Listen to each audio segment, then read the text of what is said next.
Nah, di Bali ini levelnya sudah level turun. 3. Ya. Di level 3 ini pembelajaran tatap muka terbatas dan pembelajaran jarak jauh. Pertanyaannya adalah, apakah kita sudah siap? Kalau untuk Bali, karena sudah level 3, jadi tentu 9 kabupaten kota sudah dapat melaksanakan dua pilihan tadi, pembelajaran tatap muka terbatas dan PJJ. Namun jangan dipaksakan. Secara tegas, yang pertama itu secara tegas mengizinkan anaknya. Yang kedua, ini kelompok kedua, tidak mengizinkan. Nah, yang ketiga ini yang abstain, tengok kanan, tengok kiri. Itulah jangan dipaksa. Karena pasti akan menanya, yang lain sudah. Kalau sekolah bilang, yang lain sudah, hanya ibu atau bapak saja yang belum.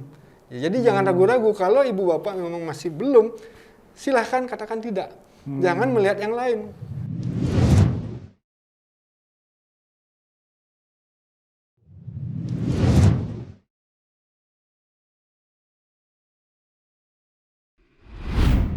Jumpa lagi Tribuners dengan saya, Sunarko, pemimpin redaksi Tribun Bali, dalam acara Bincang Tribun Bali. Kali ini Bincang Tribun Bali akan membahas tentang persiapan pembelajaran tatap muka. Ya, biasanya di media disingkat PTM, pembelajaran tatap muka.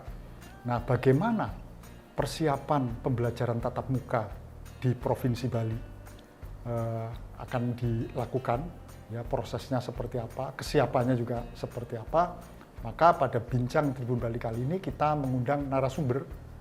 Tentu narasumber kali ini sangat kompeten dan sangat tahu situasi terkait rencana pembelajaran tatap muka atau dunia kependidikan di Bali pada umumnya, yaitu Bapak Kepala Dinas Pendidikan Pemuda dan Olahraga, Bapak Dr. Ketut Ngurah Boy Jaya Wibawa. Selamat datang di studio kami, Pak. Om Swastiastu, Pak. Swastiastu. Gimana kabarnya Pak Ngurah? Sehat-sehat saja? Baik, sehat-sehat semua. Sementara, ya Pak, jadi kita mulai aja. Kita langsung ke poin yang ingin kita bicarakan tentang persiapan pembelajaran tatap muka. Ini kalau kami baca di media atau informasi yang kami ikuti, itu di beberapa wilayah di Indonesia 27 September itu sudah dimulai pembelajaran tatap muka. Nah, nanti Bapak bisa ceritakan kalau di Bali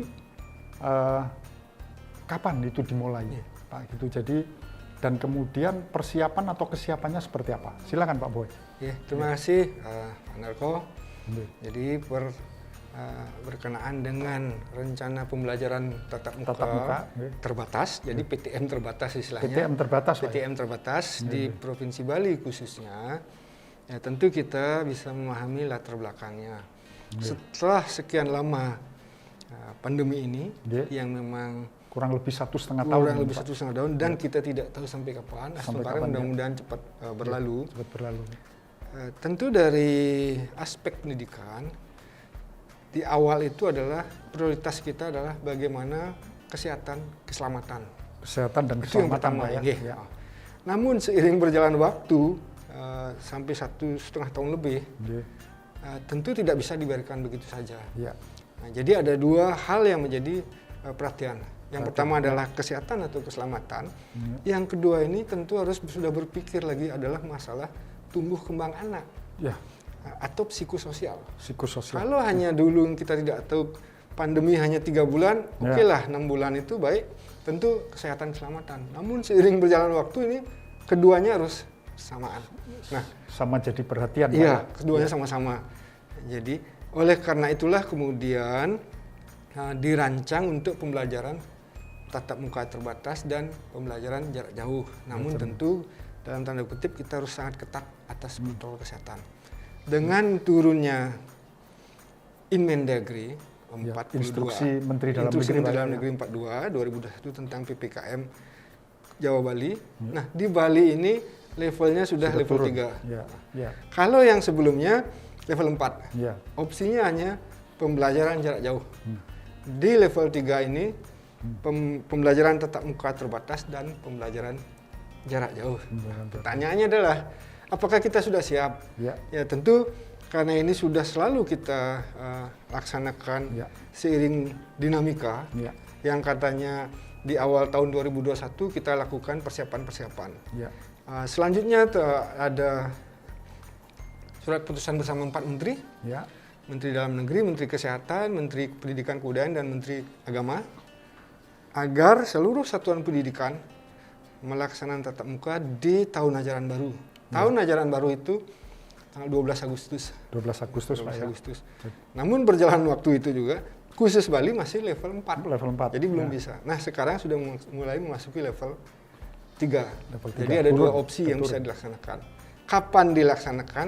Kami berharap semua dengan Mendagri dan juga dengan SE, Surat Edaran Bapak Gubernur, dapat melaksanakan. Tentu kita harapkan di awal bulan Oktober semuanya bisa secara Artinya mungkin terbuka. 1 Oktober gitu diharapkan sudah bisa, Pak, ya? Ya. 1 Oktober 2021, ya. Ini kan berarti masih 2 pola, Pak, ya? Iya. Kalau seperti yang Bapak sebutkan, jadi pembelajaran tatap muka sama PJJ, Betul. pembelajaran jarak jauh. Jadi hybrid kalau istilah sekarang, Iya, hibrida. iya. Jadi kombinasi gitu, Pak. Iya, ya. iya.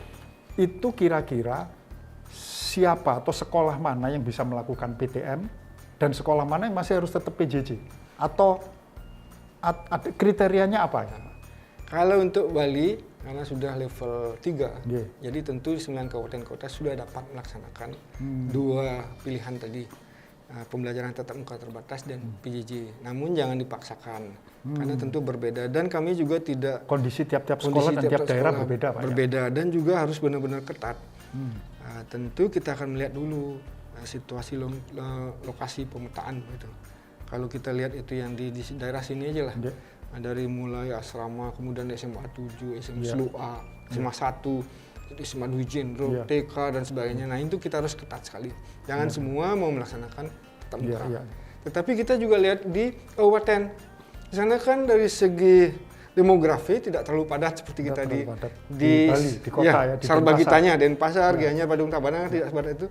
Ya laksanakan sudah. Kan kasihan anak-anak juga yang dari segi tumbuh kembangnya supaya mereka bisa bertemu lah.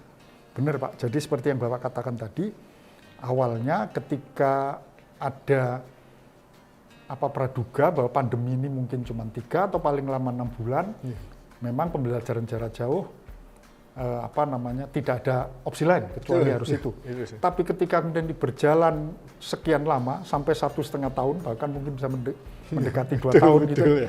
Tadi Bapak bilang ini kemudian aspek psikososial dan aspek tumbuh kembang anak menjadi perhatian. Nah, terkait dengan aspek psikososial dan tumbuh kembang anak ini tadi dan kemudian rencana pembelajaran tatap muka, Pak, itu nanti pola atau materi pelajaran ketika PTM ini benar-benar dilaksanakan seperti apa, Pak? Kan ini pembelajaran tetap berlangsung secara PJJ ya, secara online. Ya. Tapi kan tentu beda dengan tatap muka. Terus kemudian terjadi istilahnya awal gitu ya, dimulai pertemuan pertama. Ini kan bisa saja tiap-tiap orang beda tanggapan dan reaksinya kan. Gimana itu, Pak? Polanya itu kira-kira seperti apa supaya nggak ada semacam shock culture gitu. Iya, Jadi betul. pada anak didik itu gimana? Jadi begini, ini kan untuk tahap pertama, sekiranya dilaksanakan pembelajaran tatap muka, tentu tidak bisa seperti dalam situasi normal. Ya. Yang pertama adalah kurang lebih 2 bulan lah. 2 bulan. Relaksasi dulu, 1,5 jam dulu. Relaksasi ya. Ya, 1,5 jam dulu ke sekolah. Sekolah. Pembiasaan dulu, pembelajaran dan sebagainya. Pengkondisian dulu. Betul, pengkondisian dulu. Jadi bukan belajar seperti dalam situasi normal begitu. Langsung serius. Ya, dengan seperti materinya gitu, enggak Betul. materi. Membiasakan dulu, kemudian jika dirasa sudah artinya disiplin, ketat, konsisten, komitmen semuanya warga sekolah. Warga sekolah itu dari mulai guru, kepala sekolah, tenaga kependidikan, TU-nya itu, komite orang tua murid, kemudian siswa, termasuk seluruhnya itu warga sekolah. Warga sekolah ya. Jadi semua sudah komit. Jadi jangan hanya pihak sekolah yang melaksanakan itu, kita membentuk satgas di sekolah, tetapi orang tua malah ikut bergerombol setelah nunggu. Nah, itu tidak benar juga. Itu harus kita supaya jangan membuat kumpulan seperti itu. Jangan berkumpul sebenarnya, tinggalkan dan sebagainya. Nah, ini tapi sebelum ke sana saya tertarik sekali 2 opsi ini jangan disalahartikan. Ya. Kenapa kami katakan begitu? Karena nanti tentu untuk melaksanakan PTM itu Ya. ada daftar periksa atau kriteria-kriteria yang harus dipenuhi, tidak serta-merta begitu gampang Ya. PTM. Dan itu harus koordinasi dengan Satgas setempat. Satgas tempat. Kenapa kami katakan Satgas setempat? Di sana kan sudah ada unsur Dinas Kesehatan, BPBD setempat, Ya. Pecalang dan sebagainya. Sesuai dengan arahan Bapak Gubernur, untuk pandemi ini, penanganan COVID-19 kan berbasis kewilayahan. Kewilayahan. Jadi siapapun yang akan melaksanakan tatap muka harus berkoordinasi supaya ikut mengawasi. Kemudian tentu di sekitarnya itu fasilitas kesehatan ikut juga memantau dan semuanya. Setelah semua itu dipenuhi, dalam arti yang memang secara sarana prasarana pendukung, kurikulumnya, kemudian bagaimana pendeteksian, terakhir adalah keputusan orang tua. Ini yang wajib, yang mutlak. Kalau orang tua belum nyaman, masih belum mengizinkan, keberatan atau masih ragu-ragu gitu kan? Masih ragu-ragu, tidak boleh dipaksa. Jangan dipaksa sama sekali. Masih ada opsi pembelajaran jarak jauh. Jadi saya ingatkan juga, boleh saya ingatkan di sini? Ya, silakan Pak. Kepada pihak sekolah ataupun orang tua. Jadi selama ini secara umum kategori yang kalau dari pengaduan, dari sumbang saran dan sebagainya kepada kami di Disdik, ada 3 hal, ada 3 kelompok besar lah. Ya. Yang pertama itu yang memang sudah sangat-sangat menginginkan anaknya ke sekolah tatap muka. tatap gitu, muka. Pak, ya? Yang kedua adalah para orang tua wali yang memang belum siap melepas anaknya tatap muka. Secara tegas, yang pertama itu secara tegas mengizinkan anaknya. Yang kedua, ini kelompok kedua, tidak mengizinkan. Nah, yang ketiga ini yang abstain, tengok kanan, tengok kiri. Itulah jangan dipaksa. Karena pasti akan menanya, yang lain sudah, kalau sekolah bilang yang lain sudah, hanya ibu atau bapak saja yang belum. Ya, jadi jangan ragu-ragu, kalau ibu bapak memang masih belum, silahkan katakan tidak. Jangan melihat yang lain. Oh, si Anu sudah belum? Si Anu bagaimana? Jangan ikut-ikutan. Jangan lah gitu, ikut-ikutan, Pak, ya? dan tidak ada sanksi. Kalau memang belum, tidak usah jangan diizinkan, tetap laksanakan secara daring. PJJ, ya seperti itu. Nah, inilah yang kemudian setelah semua dipenuhi, nanti baru kita akan melakukan monitoring atas pelaksanaan PTM ini. Ya, Gitu. jadi pembelajaran tatap muka ini bukan sebuah keharusan yang dipaksakan, Pak ya. Iya. Dan itu tadi, jadi dari 3 masukan, dari 3 aspirasi yang diserap oleh Disdikpora Bali, itu ada orang tua yang tegas mengizinkan, ada yang tegas keberatan, ada yang di tengah-tengah. Nah, ini semua akhirnya dikembalikan pada keputusan orang tua. Karena barangkali itu nanti dukungan orang tua kan sangat menentukan, Pak, sebagai bagian dari stakeholder atau pemangku kepentingan sekolah itu, Pak. Nah, ini begini, Pak.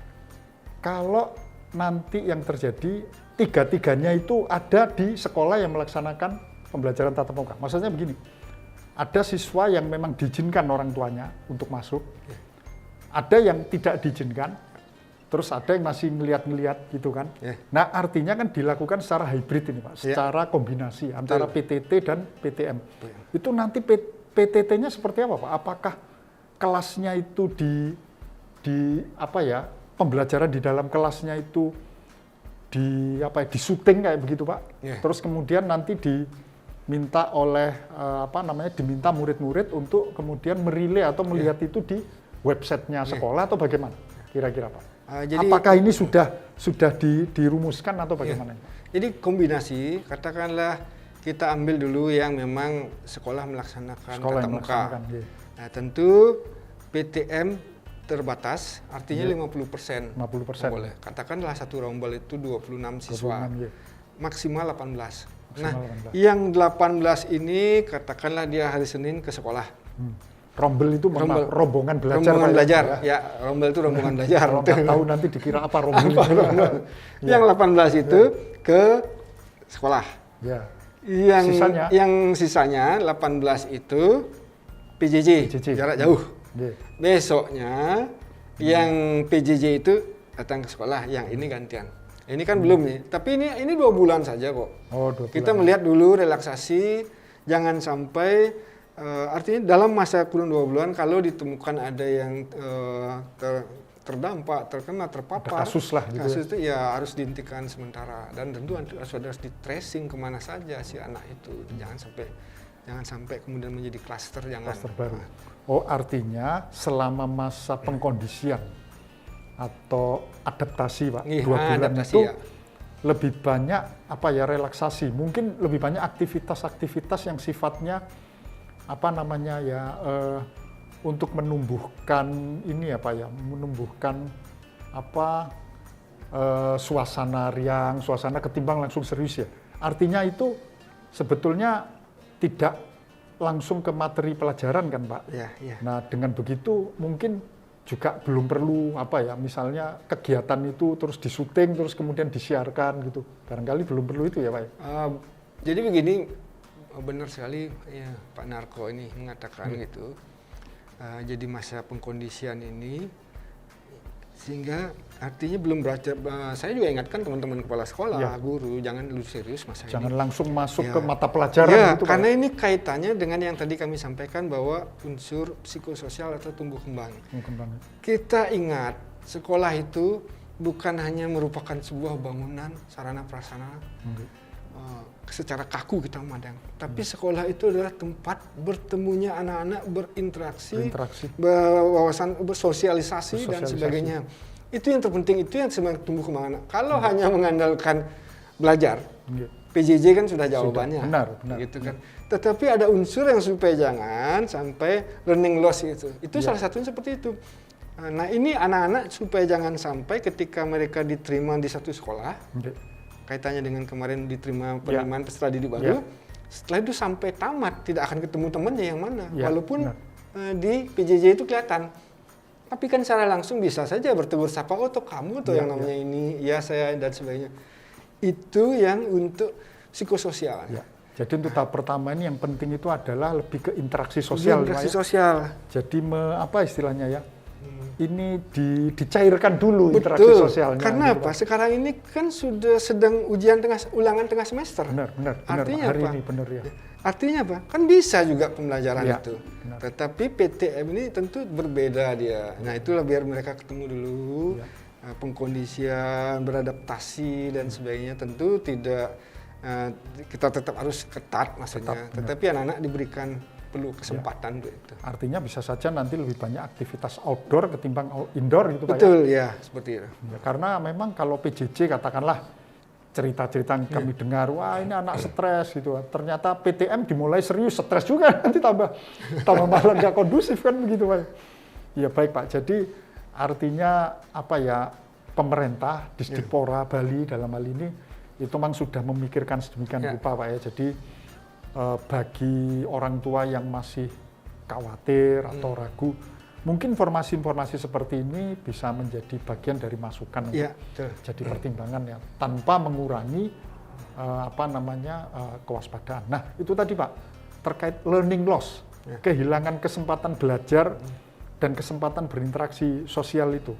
Nah, ini memang kayaknya sangat relevan ini dengan masa pengkondisian selama 2 bulan itu, Pak ya. Jadi karena seperti yang Bapak sebut tadi, pembelajaran atau belajarnya siswa ini kan nggak cuma belajar materi akademiknya, tapi juga belajar berinteraksi, belajar kehidupan sosial. Nah, ini Pak, kira-kira untuk Bali, ya itu menurut data terakhir, kira-kira ada berapa sekolah yang sudah siap untuk melaksanakan PTM? Apa sudah ada datanya atau masih sedang diproses?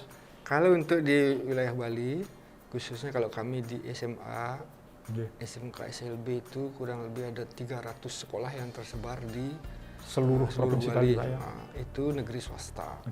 Kemudian lagi ditambah SMP, SD dan sebagainya, tentu banyak sekali. Namun saya lagi secara prinsip mereka sudah mengajukan.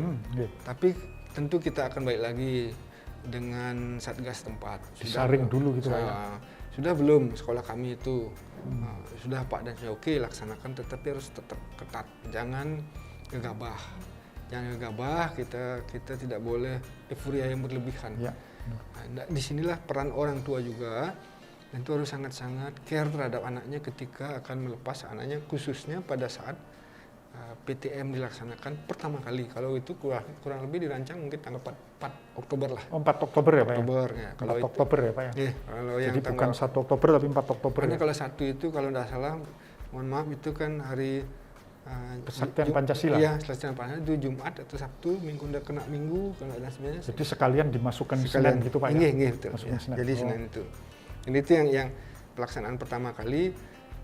Kalau bisa anak-anak, karena ini kantin tutup, tidak boleh ada ketemu, kantin juga tutup dan hanya bertemu dulu, relaksasi aja lah dulu. Relaksasi ya. Nah, itu. Mungkin ya olahraga, Iya, mungkin ya kegiatan outdoor lah gitu Pak ya, Iya, benar. yang Saling pengenalan ya lah. minimal itu mereka kan juga masih kaget karena mungkin juga kangen sama sekolahnya. Iya, betul. Ya masih lihat-lihat. Kalau udah langsung di kelas, langsung serius itu kan juga. Serius ya. Tapi soal ini udah disosialisasikan ke guru Pak ya, ke tenaga pengajar. Pak? Sampun, sudah semua ada petunjuk teknisnya kepada seluruh gitu, Pak. guru, pendamping. Nah, nanti itu pokoknya bagaimana teknik belajar terhadap anak-anak dalam situasi kondisi seperti ini. Memang guru juga kita selalu peningkatan kompetensinya terhadap mekanisme transfer ilmu.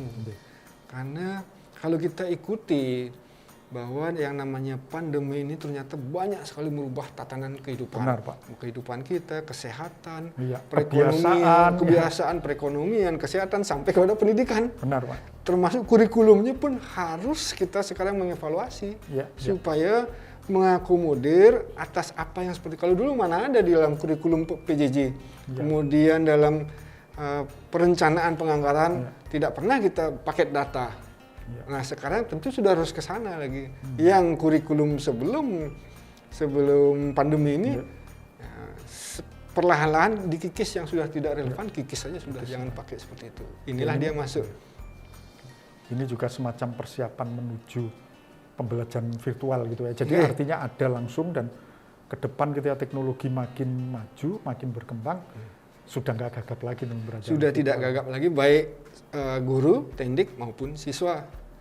Dan kebetulan memang Bapak Gubernur Wayan Koster, terobosan beliau menugaskan kepada kami untuk bagaimana ke depan itu dengan sistem blended learning atau hybrid yang memang ala kita. Dalam arti di mana nanti tentu ada kelas paralel dan sebagainya. Kalau yang sekarang kan PTM terbatas. Kalau yang nanti pembelajaran yang memang sudah dirancang, ya, memanfaatkan memang teknologi seperti ini. Ya. Mana yang memang hanya berapa persen dilaksanakan tatap muka, mana yang memang cukup sudah atau memang full dia. Ya. Kan seperti misalnya untuk yang pelajaran sejarah mungkin bisa 85% ya. PJJ. Sisanya 15% ya untuk diskusi. Ya, benar. Nah, sebaliknya, katakanlah fisika, kimia atau matematika lah. Ya. Bisa saja 90% harus tatap muka. Ya, karena dia memang harus dibantu. Ya, ya. Jadi kira-kira ke depannya ke sana. Nah, artinya pandemi ini juga memberi banyak wawasan-wawasan baru gitu ya, terkait bagaimana pendidikan itu dijalankan ke depan gitu. Ke depan, ya. Tapi memang ini benar-benar sesuatu, Bang. Pandemi ini luar biasa. Ya, betul. Jadi mungkin belum pernah dalam sejarah gitu di Indonesia ada siswa baru diterima di sebuah sekolah sampai 1 tahun nggak pernah tahu sekolahnya, nggak pernah sekolah. Jadi cuma diterima saja. Termasuk mahasiswa Pak, kan banyak yang diterima gitu, tapi ya sudah nanti kuliahnya langsung di PJJ kan. Jadi dia nggak mengenal itu temannya siapa, yang mengenal sih tapi secara daring gitu. Tapi kan ya sentuhannya beda kan Pak. Iya. Gitu. Termasuk yang sudah tamat kemarin. Ya sudah tamat. Sudah pisah.